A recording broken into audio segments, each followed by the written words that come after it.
All right, ladies and gentlemen, welcome back to the channel. Today, the trial of the Chicago 7. I think that's the name of what this is. We have looked at it before on the YouTube breakdown, but we haven't looked at this specific scene.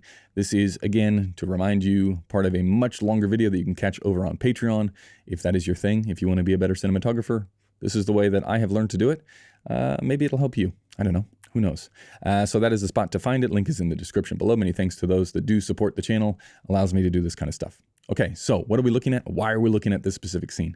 It's because we've got a fantastic cinematographer.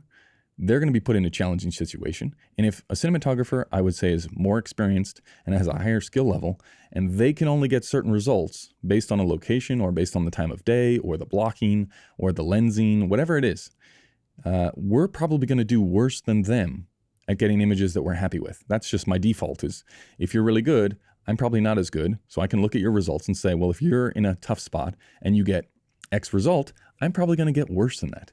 So then I need to work that much harder to not put myself in that position. So what we're going to do is we're going to look to see which side of this conversation that we like, because one side is easier to do. One side is harder to do. One side I think results in better images, and the other side is slightly more complex. There's more nuance that has to go into it and more choices that you have to make regarding how are we going to make this halfway decent, or will it match? And this is a good opportunity again, because you will come up against these situations all of the time. You'll have the choice. You won't have to shoot both of these sides. You'll have the choice between side A or side B. And all you have to do is remember back to this video and go, ooh, I didn't really like side A. And there was way more complications. So I'm going to choose side B. And that will make your life easier, which means you get more work, which means you come back here and you leave a comment saying, Patrick, thanks. That's all I have to offer. Okay, let's have a little look at the choice between front light, backlight. Is it easier? Is it better? Let's find out. Okay, here it is. Day, exterior. This is what the real life looks like, right? This is what real life looks like. It is not flattering at all. You're just getting pelted in the face with the sun. This is a weird choice for a location. The way that the action plays out, you think you could have found a park bench in a completely different area, but this is what they chose. This is what they were going for. And for our purposes, we should be able to identify, okay, which side of this conversation do we like? And I definitely prefer this side of the conversation. Let's just watch it through.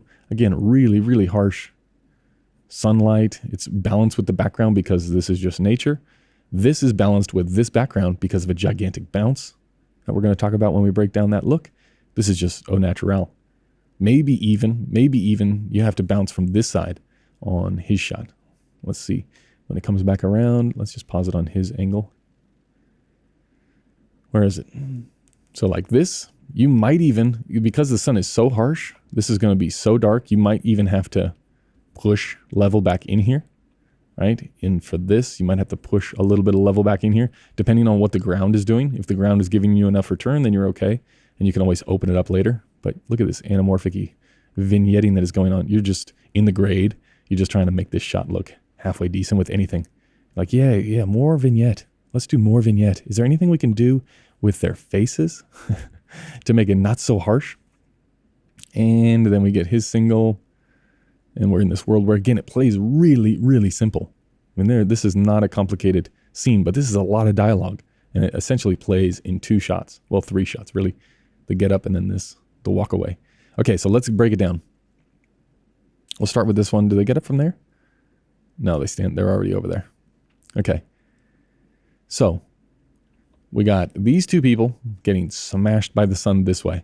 What's another way that you could set this up? So both sides of the conversation could look like this side. Where is he?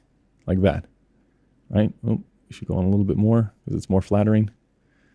I mean, this way is nicer. I don't know how to put that any other way.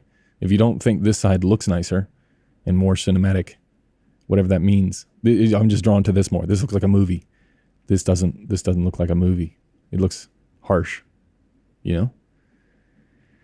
I don't know what to do. I don't know how to help you if you think that looks better than this side. Either way. So this one, we could get both angles to look like this if the park bench, let's go back to it, if this park bench, instead of going on this angle, like let's just rotate the entire world, and this park bench, instead of this way with the legs like this, you put the legs straight on to us. So if everything rotates 90 degrees, and this is now sidey, what we can do is we can have the sidey on them and then wrap the sidey around. So these guys here would be looking more this way, down the line, and the camera would be over here. So we could be on the dark side looking in. I mean, we're on the dark side here, but it's not far enough around, right? It's too straight on for them, which is perfect for the other angle. But for this angle, it makes it challenging to do anything. Now, could you do something? If the coverage was changed, you could easily fix this. And you could easily fix this with just, you know, with these two people with a 12 by, and you could soften it off. You put highlight here with a net, so it's not too bright, right? You put a 12 by 12 of highlight with a net, and then you just add extra push for the wraparound. And again, the reason that you would use the net is because we're trying to balance with the background, right? We need that background to come up a little bit. So we're going to be darker in the foreground. And I mean, that's basically how you'd fix this. You can't do it here because you see the ground. As soon as you see the ground, you'll be able to see the frame of diffusion. And you'll see on some movies, cinematographers just give up and they don't mind seeing the frame on the ground. But I'm not a big fan of that look. Even if you put like some twigs on the edges of the frame, you'll often see like a camo frame, and there'll be little twigs to make it seem like, oh, it's a tree up there, but it's a square tree. Okay, so from there, we cut to now what is the good angle. And this is the great angle because we know where the sun is coming from based on that shadow on the ground, right? Sun is over here behind that building coming this way. And we're going to use that to return bounce to, what's his name's face? Let's creep in here. Boom. Oops, missed it. Stop. Now, as we go, you'll be able to spot the bounce inside of his glasses here, even though they're those anti-reflective ones. This is what we're looking from light, right? Nice, soft, wraps around. Over here, we have neg. Over here, we've got our bounce. It also gives us this little tiny edge here. We're shooting into the snow over there, and it's a little bit hot, but it's not too distracting. Everybody in the background is backlit. We're shooting into dark buildings, little hints of sky, and we get all of our nice little edges here. This is the angle, right? This is the way to look. And then when we come around, this is not as nice, right? Like look at the background, all flat. You get a little bit of contrast from the side light, but it's just like smushed back there. And you know that art department was freaking out going, we don't have enough fake snow to cover up this area. We ran out. And you're like, oh God, we're going to have to shoot up at these people now. All right, we don't have enough fake snow. What are we going to do? And out they come. So this is, you know, we've seen this setup a million times. The reason that I like to show, the reason I wanted to look at this is just because the coverage is so simple. So if you just nail the direction, the coverage is really simple on what would be a challenging scene outside. Or even if you don't get the location that you're after, you just make the one side look great and the other side you say, well, this is what it looks like, right? Like we're in a different world here. It doesn't have to be all Mickey Mouse all the time. But man, this looks like, you know, Christopher Nolan stuff here, where everybody's just in the perfect light. And then this is not that look on the other side.